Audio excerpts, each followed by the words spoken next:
At the Roundhouse, it's called Project 463. But ask lawmakers just what it is, and you'll get blank stares. Mark Moores is an Albuquerque state senator. I read the description of what this project is, and it didn't make any sense. In fact, the only thing anyone really knows about Project 463 is that it will cost taxpayers $50,000. It was very nebulous. It asked for money, but didn't actually tell us what it was going to. Project 463 is a request from the Bernalillo County Commission to lawmakers for $50,000 to build an international heavy metal music mobile museum. But hold on. That sounds familiar. You see, this isn't the first time Bernalillo County is seeking taxpayer money for a heavy metal music museum. Last year, the very same museum project was the subject of a News 13 investigation. In 2022, music enthusiast Mike Trujillo came up with the idea of a museum featuring the history of heavy metal music. Heavy metal always gets a very bad rap over the decades for one thing or another.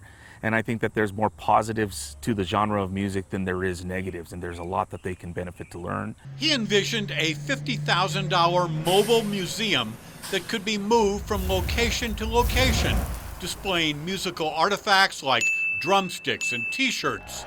Trujillo didn't have money of his own, so he pitched his idea to Bernalillo County Commissioner Adrian Barboa. Did he send you a proposal, written proposal, for what he wanted to do?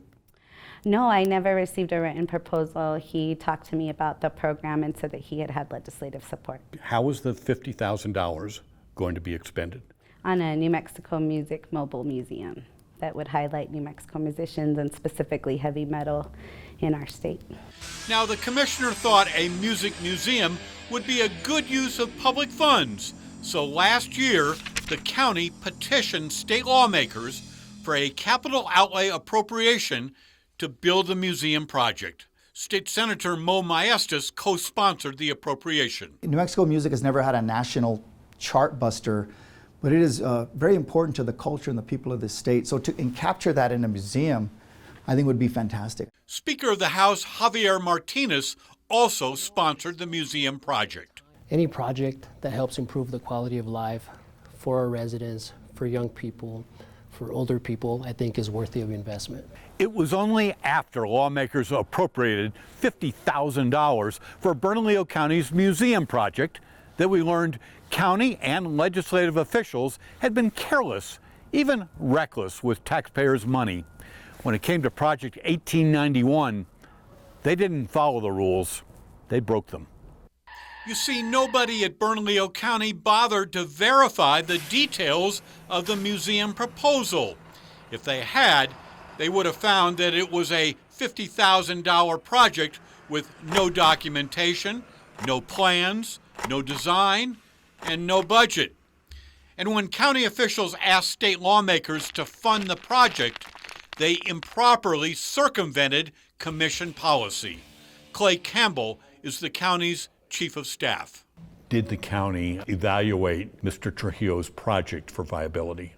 No, we did not. Again, I will accept responsibility for that. And when state reps Maestas and Martinez put their seal of approval on the museum project with a $50,000 appropriation, they ignored legislative guidelines by using capital outlay funds for an ill-conceived project that lacked plans or budget.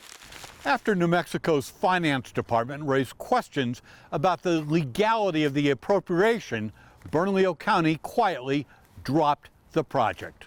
End of story? Not quite. Among the funding requests submitted to lawmakers this year is Project 463.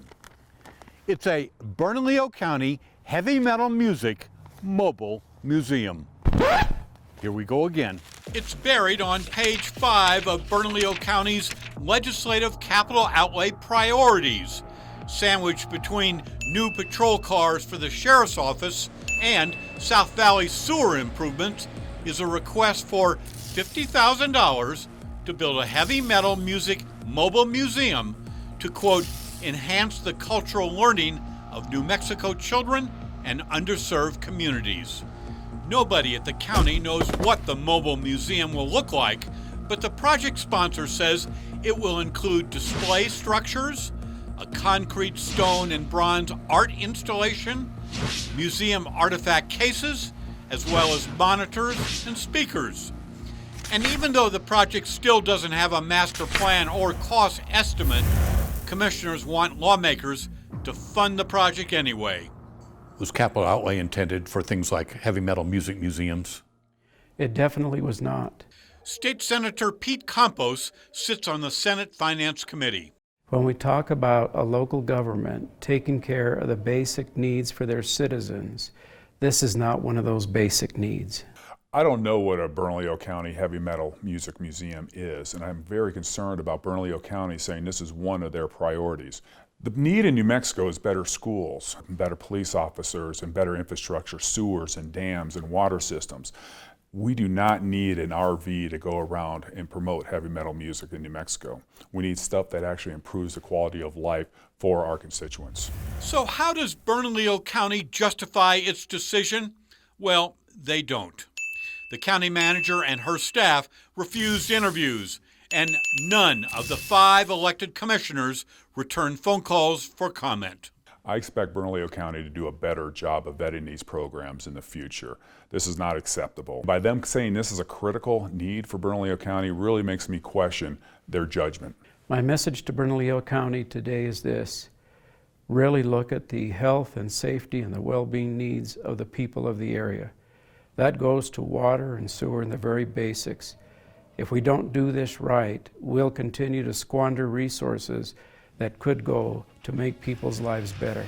After reviewing the results of News 13's investigation, County Manager Julie Morgus-Baca decided to pull the plug on the Music Museum by withdrawing the county's legislative funding request. Never mind. Larry Barker, KRQE, News 13.